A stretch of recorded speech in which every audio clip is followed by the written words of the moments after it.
Welcome to Low-Key PD. In this tutorial, we're going to explore how to insert a diagram into Google Slides.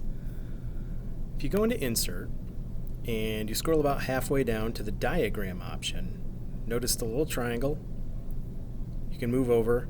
There's a bunch of different types of diagrams, but in order to best demonstrate this, I'm going to click on View All, and you'll get a good idea of what a grid will look like, what a hierarchy will look like, a timeline, a process, a relationship, or a cycle.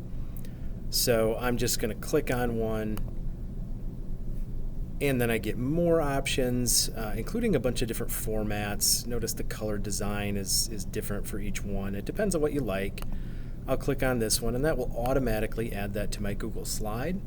And then notice that each of these little boxes is already a text box, so if I want to, I can click on this, update the text to whatever I want, and then I can make my diagram, customize it however I need it, and it's a really nice way to get some really good looking pieces of design in your Google Slides.